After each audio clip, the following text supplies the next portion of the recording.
Okay, so considering the time, I will now just briefly introduce a few agroforestry systems in practice. So the more or less most well known, maybe, that might be of specific interest to you. So the first I want to speak to you about, actually, which was developed in India and also in South America and used in both regions, is the so-called improved fallow. That is one thing I kind of mentioned before already. So for a long time, shifting cultivation was more or less a standard in agriculture. So growing crops until the productivity of the site decreased, and then more or less moving to a next area, burning the trees that are there, burning the vegetation, getting the ash, getting some of the nutrients, a certain fertilization, regrowing your crops. And once the soil fertility decreases again, moving around again and again. So this is the typical form of shifting cultivation, which can work to a certain extent if the area you are working in is large enough. So if we look at this figure in the top, we can see the situation in A, kind of describes how this productivity of the soil during the phase in which we have the cropping period, the productivity goes down. Once it reaches a certain minimum, it would move along in the situation of A and B, find a new crop. And while they move away, this old site is running through successional stages and slowly enriching nutrients again.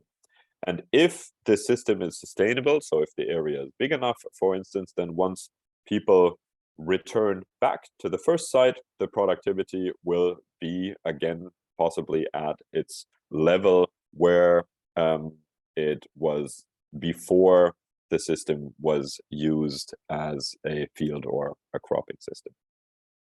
And if these rotation circles get too short, then in the time in between, the field can't regenerate, can't resume their previous stage, and then the system becomes very non-sustainable because the productivity of the soils will continuously decrease, as presented in the situation here on this slide under number C. So from this, the idea kind of arose that the shifting cultivation has to be accompanied by what is referred to as improved fallows. And the idea of these improved fallows is simply that the time in which the area is not being used for the field crop, that then this area is also actively managed and the soil conditions are actively improved by directly bringing species into the sites that have the ability to quickly enrich the soil again with nutrients, etc. So more or less targeted selection that is being used during the fallow periods of the sites. And species that can be used for this have different properties, as you can see on this slide. So they should be easy to grow and manage. In the best case, they should quickly develop a rooting system that is able to penetrate the soil and also enrich the soil again with nitrogen. So typical nitrogen fixating tree species, a European species for this, or actually a North American tree species, which now is being used in Europe for this purpose, is Robinia pseudoacacia, for instance. And in the best case, of course, when you want to use the field again for field crops, there should also be the ability to get rid of this tree species or these woody components rather quickly. Then the next system that I just briefly will present is the taungya system. It also is a actually very historical agroforestry system in which we are actually looking at a plantation field crop combination system. And here the idea, so thinking about differentiation between simultaneous and sequential systems, here the idea is actually to begin simultaneously with a field crop and the tree species.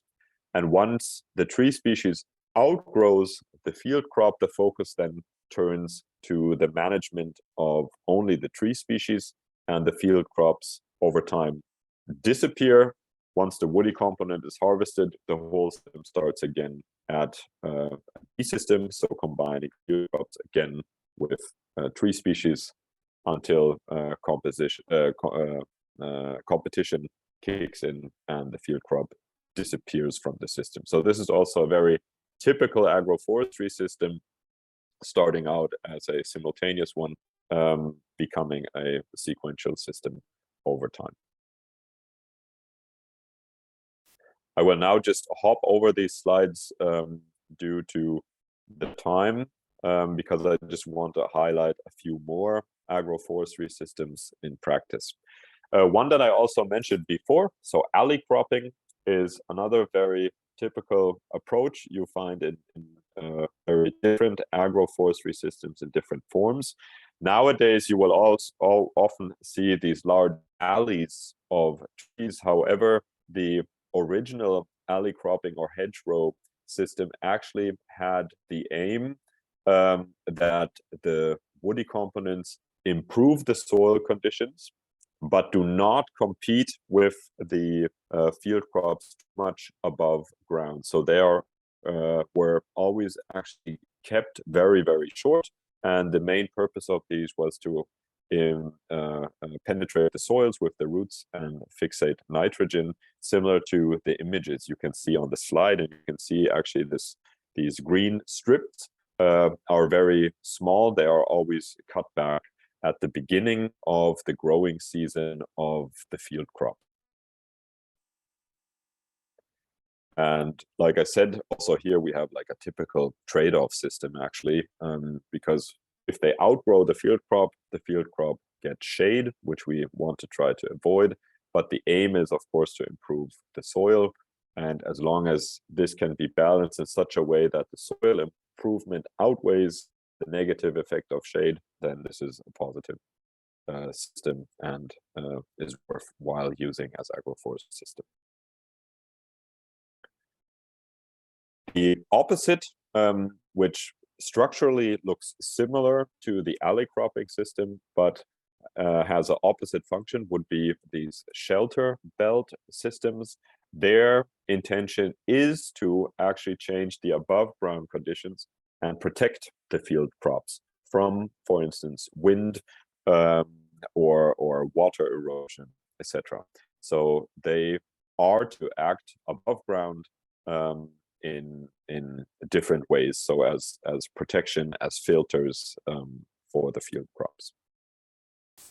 And one way actually this works in Germany is what I want to present on this slide.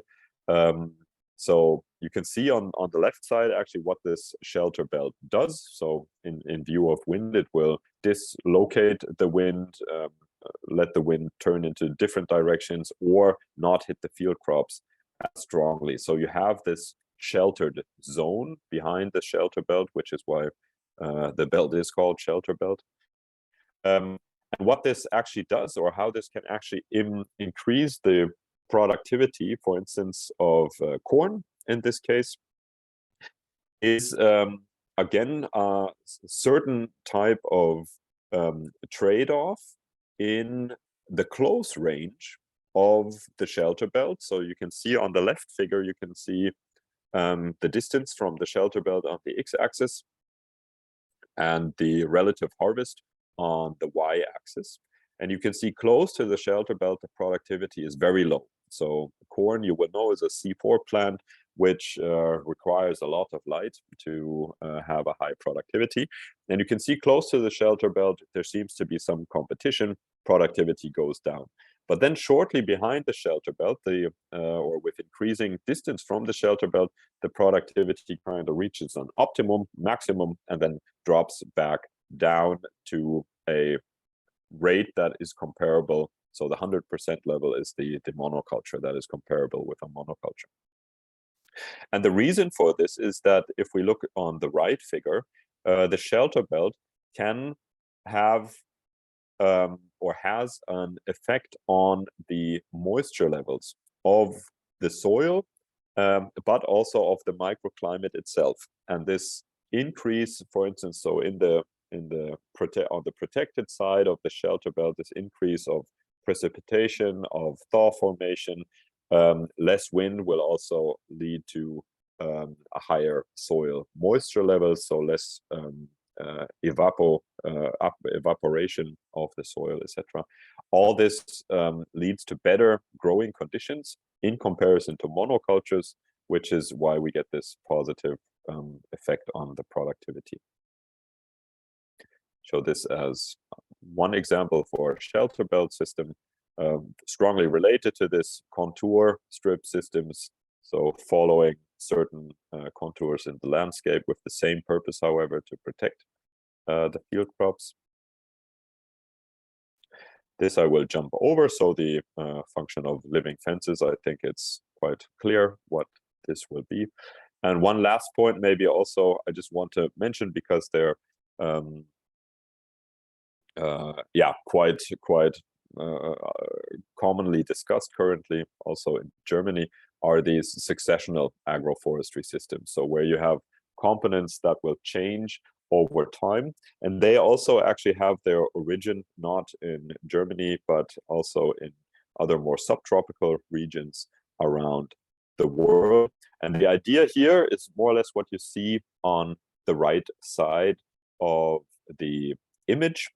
So similar to what we would expect in a old growth forest situation, that is the side A, you have a pioneer or early successional stage, which is dominated by pioneer species. Then over time, these begin to compete with one another, and then somehow you reach some old growth or climax situation in which more shade tolerant species, etc., are present, but the pioneer species, light demanding species, disappear over time. And this has been kind of adapted into agroforestry systems, referred to as successional agroforestry systems.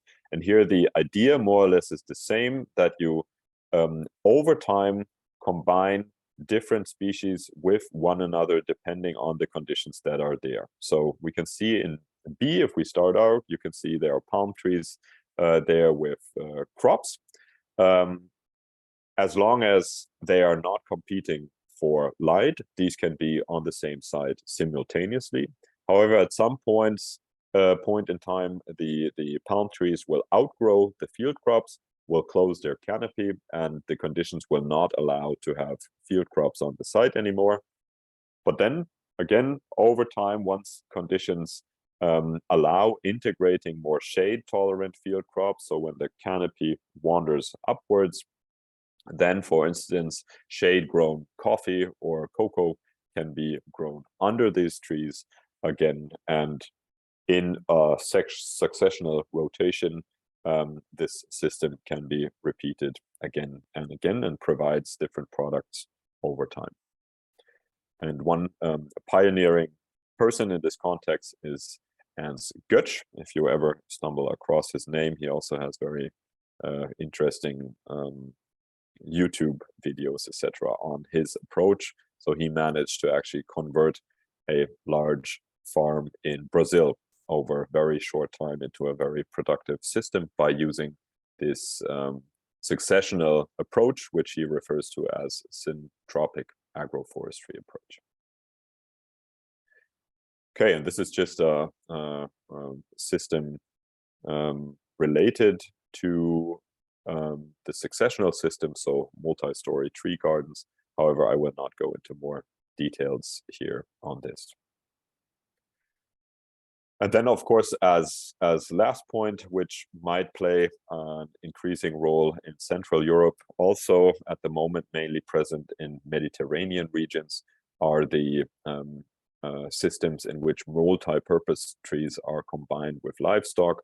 So you might know that, for instance, cork comes from, or a lot of the cork production that we have on our wine bottles, for instance, comes from Spain and Portugal, from the cork oak trees. And there, in a historic sense, these systems have been combined with livestock for a very long time.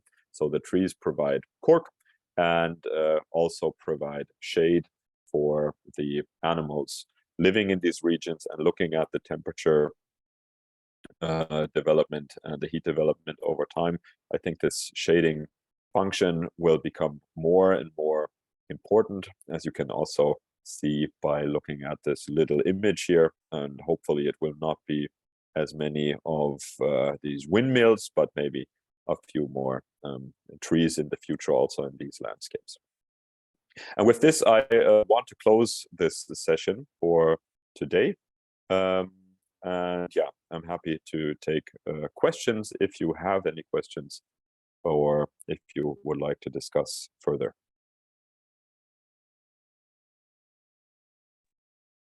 Monica, will you facilitate or should I? Yeah, I'm happy to. Thank you, Peter, for the presentation. And we have already questions coming in from the audience.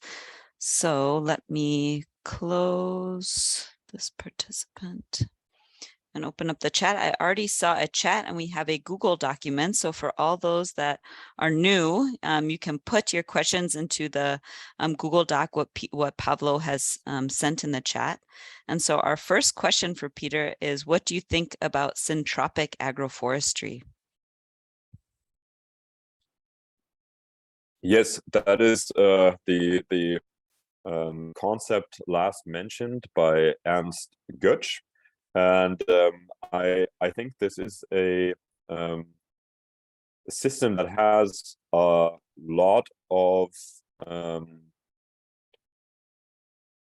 or has actually a huge potential also for Central Europe, because it applies the approach of natural succession, but increases the speed of which this natural succession takes place in time and space, by initially already combining all species that are part of the long successional row right at the beginning. So climax species in combination with pioneer species, etc.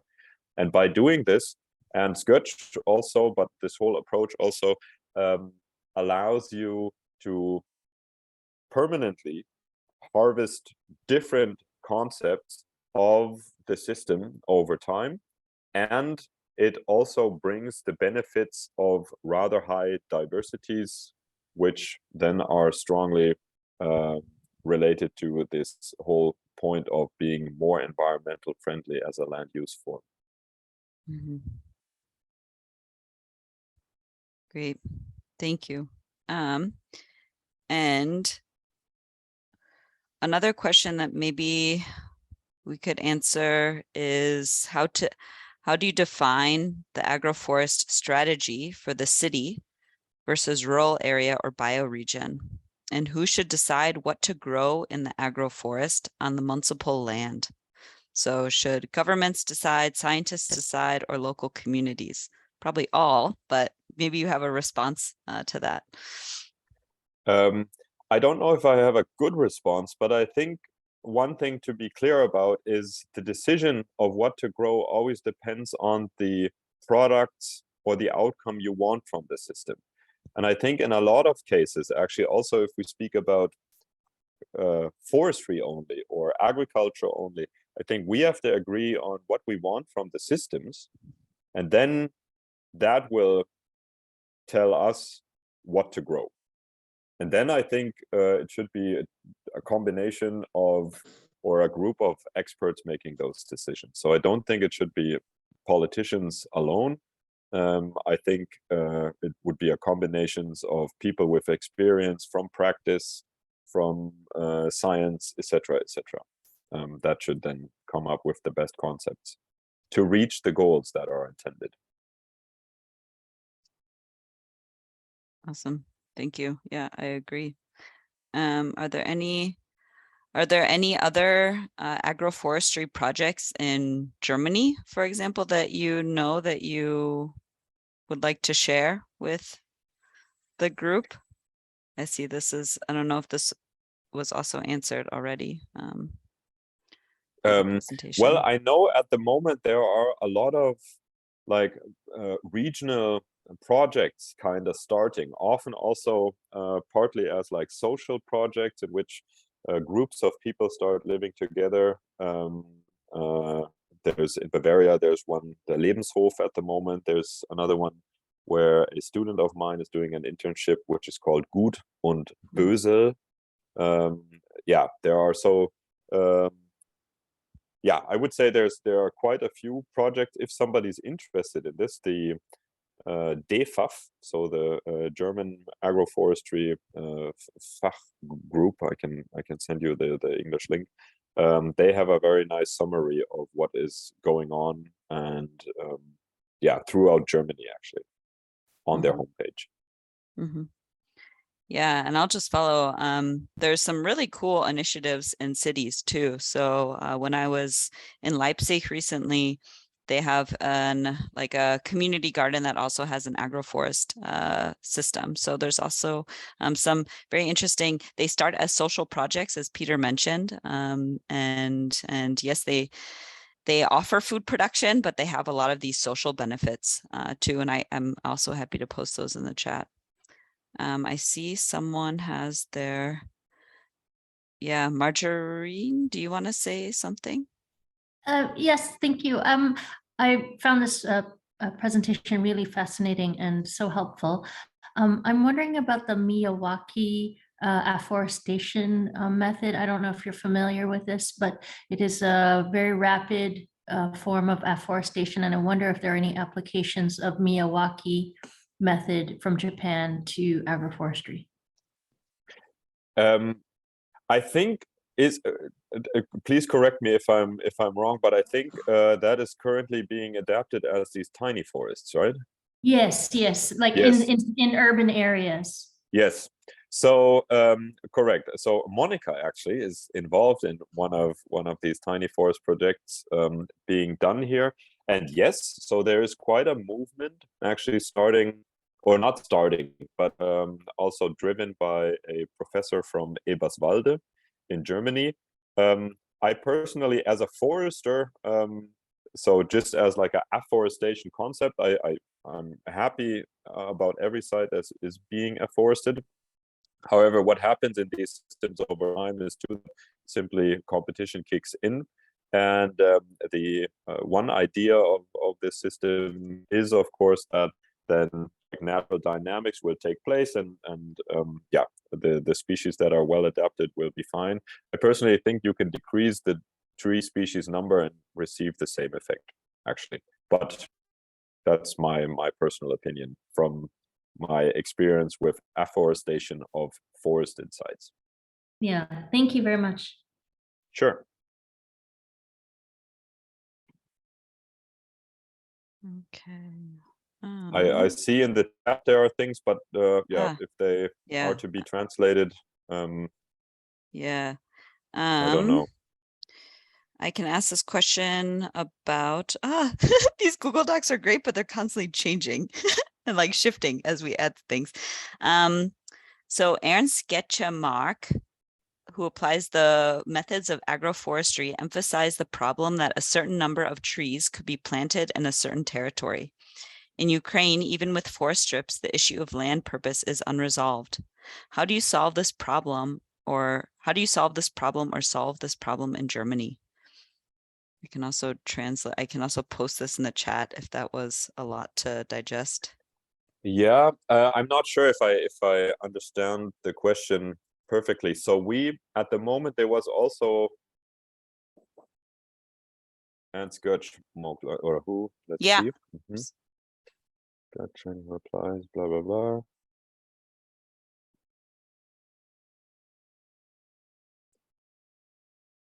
land purpose. So I think if I understand this question correctly, we had the same, or there is a similar problem in Germany. If you afforest a site, the land purpose can change. So from being agricultural site, if the trees have a certain coverage and height, it is transformed into a forest site.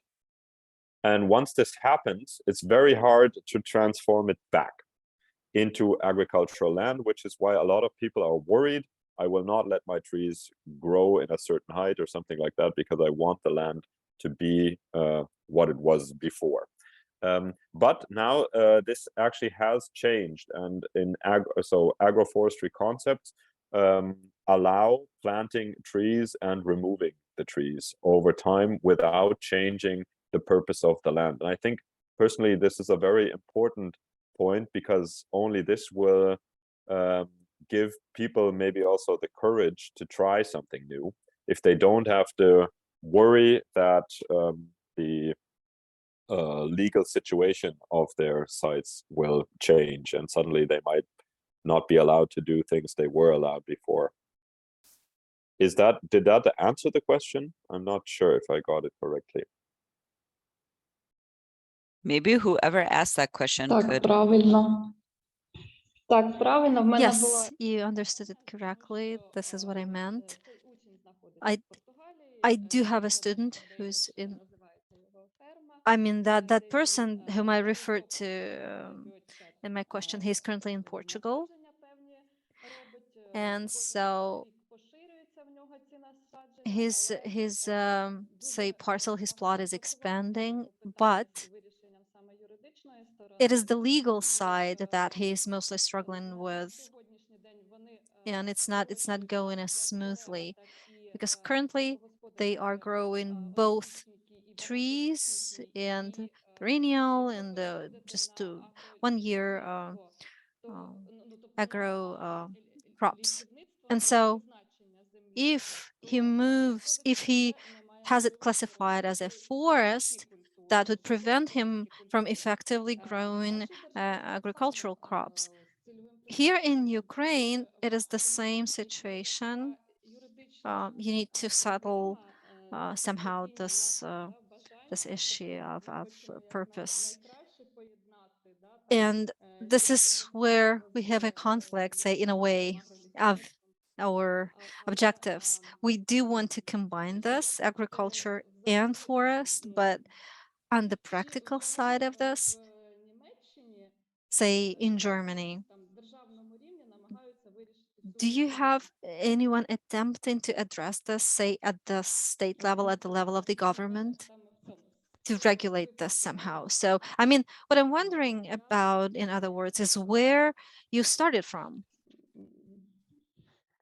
A good formally question. and legally. So one first step actually in 2019 was to found an organization for the interests of agroforestry in Germany. This is this DEFAF I was referring to. And they now, as a stakeholder, interact with politicians, with regional laws, other interest groups in the landscape, etc., and try to move forward, especially such cases as you are mentioning. And they bring these conflicts into like the whole political discussion. Yeah, I would say that is the one thing. And the other thing, so agroforestry system that has been in place for a while are these short rotation systems. So where simply willow and poplar are grown on fields in small strips. And these strips don't have a size that they can be considered as forest. So they are just integrated in the fields, produce biomass. And that has been ongoing already and was accepted as agricultural land use form. And I think that is an important point, just to make sure that the people don't worry that they will run into problems, and that they can do this on a voluntary basis, see if they have benefits from the system, And if they decide for themselves, no, this is not the case, then the worst that can happen is that they remove the structural or the woody elements again over time, and then we're back at where we were. So I think it's important to make sure that people are not scared to try this.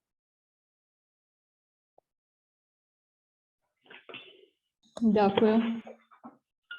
Thank you. Okay. I have one more question that someone has messaged me. How is the accounting of field protection strips, which form of ownership of field protection strips prevails, private, state, or communal in Germany? So the strip, the field protection strip, whom it belongs to. So usually it's part. It's part of the landowner. So if you want a protection strip, you will put it on your own piece of land. Okay, so it's basically private. Yes. Private ownership prevails. Okay. Is that the question? Yeah. Private, state, private. I would say private. Yes. Okay. Yeah. All right, let's maybe ask how much time do we have, Pablo? No, we have 7 minutes more, and there are a couple of more questions in the spreadsheet. Thank you. Okay. So praise to your presentation. Thank you for the concentrated and well-structured information. Since soils are different, will the optimal distance for useful interactions be different?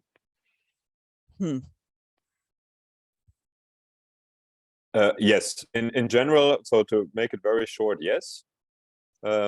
So again, there, I would say the focus is again on the function you would want. If you want to improve the soil conditions homogeneously by the rooting system, then most likely you will try to come up with a system in which you have a regular spacing and of the woody components. If you, however, mainly are hoping that the litter of the trees improves the soil composition through fertilizing the soil, then it's more, of course, about trying to evenly distribute this litter of the woody components. Yeah, so I think, yeah, there are a lot of options on, and they will depend. So there's not an optimal distance. All you can say is, in a lot of cases, there's the problem of too close, because then the negative interactions will outweigh the positive. And of course, there can also be situations where you would say it's too big. For instance, if you want the woody components also to work as shelter to reduce soil erosion or something, then you have to stay, depending on the wind temperatures, for instance, you have to stay below certain thresholds to get this effect. Okay. So yeah, like always, there's not the one size fits all. The silver bullet is also not there. It really depends on the site. Okay. Okay, I tried to summarize that. We'll see. I think that was a good summary verbally. Can you give examples of agroforestry associated with the cultivation of technical vineyards? No, I don't think I can give good examples. I just know of a few vineyards that work with sheep. But that is, I don't think, what you're aiming for. So they combine growing actually as type of woody component the vines, and to keep the areas in between free, they will have livestock running around. And also actually to, so not only sheep, I even know of one system, they work with ducks to get rid of snails, which work very efficiently. Those are ducks from, I think, the Nile region or something like that. They feed on the Central European snails. They love them. International agroforestry bring all different forms of livestock and pests and plants together from all parts of the world. Interesting. Okay, great. Let me see. I mean, this might be something I don't think you know necessarily. What legislative documents of Ukraine is allowed by agricultural forestry in Ukraine? You probably don't. Yeah, Well, maybe I this mean is that, something Pavlo could. Yeah, maybe like Ukrainian participants can contribute then. I can briefly contribute that last year I was involved in Shelterbelt protection and restoration project by Food and Agriculture Organization, and they analyzed Ukrainian legislations in terms of shelter belts, and they produced a manual where they provided very detailed step-by-step instruction, what to do, how to do all this inventory, which organization should be involved, what kind of credentials should they have. I can find this manual and post it in the chat if it's relevant, or maybe someone else has also additional experience to share.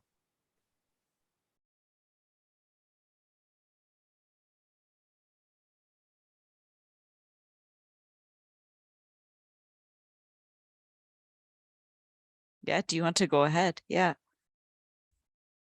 If you unmute yourself. Yeah, there was one question. I think one person was raising their hand. Чутно мене? Yes, if I may. Якщо дозволите, So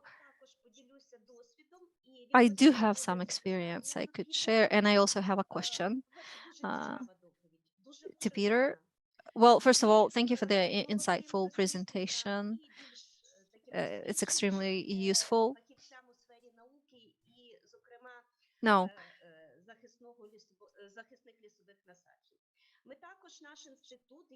our institute, myself personally, I was also engaged in the FAO project in Ukraine, in the south of Ukraine, suffering from erosion and deflation. And the lands are gradually turning into deserts, so we need to put those protective belts back in place, not just from the, say, not just from the technical point of view, but also to add some plants that have some species that have medicinal value for the farmers or producers who manage those plots. So on the other hand, we would have both environmental benefits and economic benefits.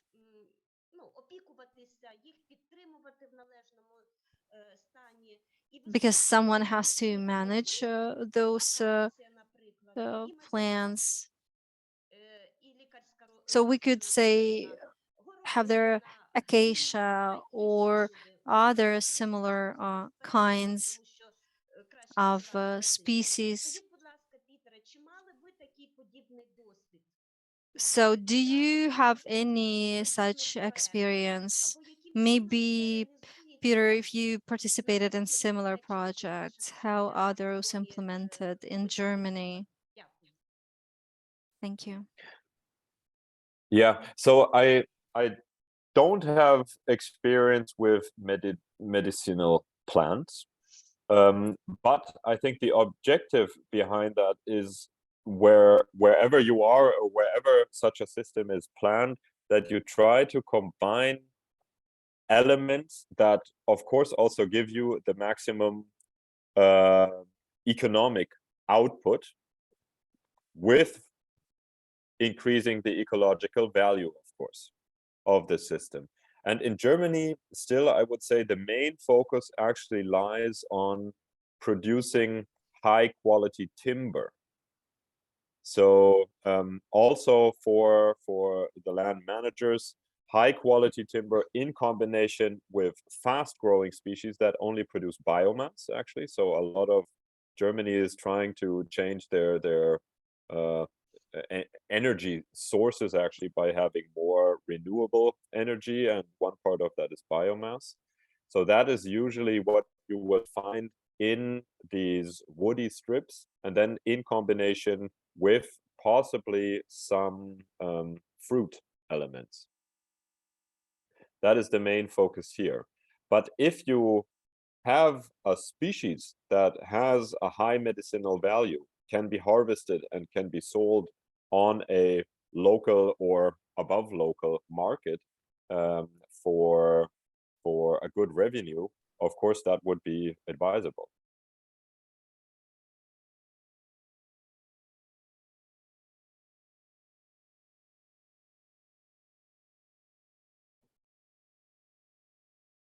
Okay, thank you. I see another hand up.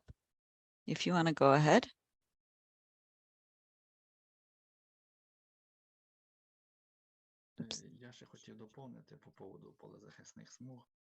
Just to add, regarding those protective belts, in the south of Ukraine, we do have them, but their composition would require, say, some restoration. Plus, they are considered to be part of communal property, and oftentimes there's criminal, say, deforestation of those belts, and I think it was back in 1980 when we last revisited their composition, and we obviously need to do that again. In Kharkiv Oblast, where I'm from, we had a lot of oak, and again, it would fall prey to criminal deforestation. But they do play, those belts, they do have an important role. Thank you. Yes, thank you for that comment.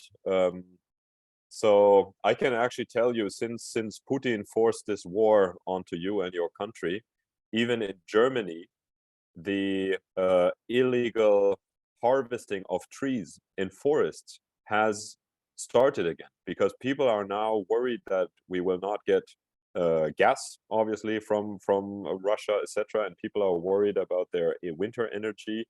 And a lot of my forester friends are telling me that on the weekends they have to drive through their forests because they hear chainsaws, and people are stealing wood from forests now too, to heat their houses in Germany too. Yeah, so that is an issue, of course, that can be the case. And also, but that's the reason why I said it's important to get the people on the land involved with this idea. So not just say, oh, it's better for the environment or something, but to the people really who are managing the land need the benefits. Then I think the systems can come in place, and then they will keep an eye on it. But if it's something that is forced upon them by the government or something, that they say, now we want to, I don't know, like the Green Revolution, let's take out all the woody strips. And now you say, now we put them back in because it's better for ecology, or it's good for climate change. If you don't pay the people, they will not do it. And nobody will report about illegal actions or something. So, yeah. I can confirm what you have been saying. That also, yeah, is an issue, of course.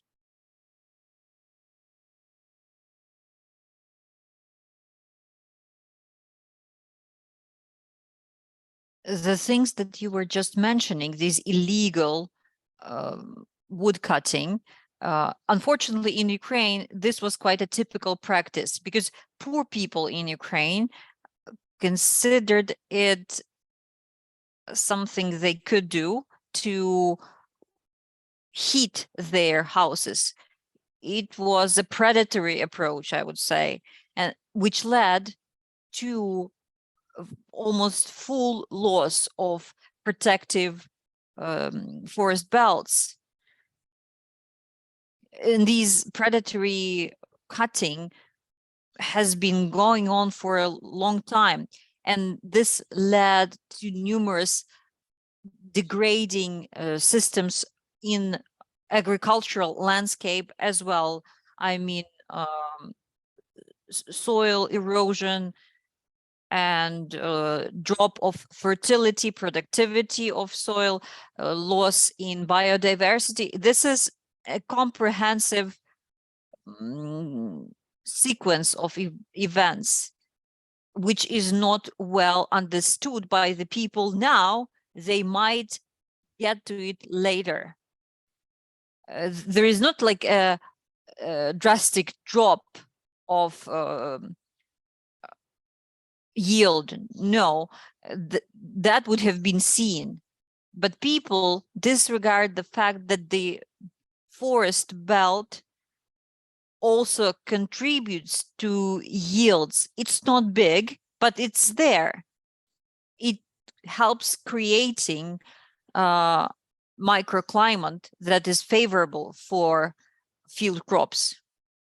In the south of Ukraine, where the war is going on now, these forest belts are mostly the areas where soldiers fight and the occupiers hide.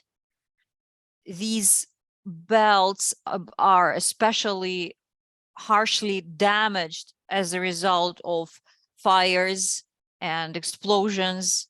And this, of course, will definitely lead to very harmful consequences to biodiversity, which means we would need to plant new forest belts in the future. And this is a large-scale work for Ukraine, both environmentally and economically. Thank you very much for bringing up this topic. My Ukrainian colleagues do understand how important this is. We have a number of national documents that have been submitted to various institutions and ministries, and we hope that we will have the damage defined in terms of both environment and economy of Ukraine. Thank you again. Thank you very much for the input. I don't know if Peter, if you want to respond to that, and then we will close for the morning session. No, same. I just also wanted to say thank you for the comment. Yeah, and all the best for Ukraine's future. Yeah. So thank you everyone for the really good comments, for the discussions, and hopefully this has been a positive interaction for our morning session. Thank you, Peter, very much for the lecture. I think it was a really good and clear and well-structured overview and provides some nice examples. And we could also just learn from one another during this discussion. So now we will close. I think we'll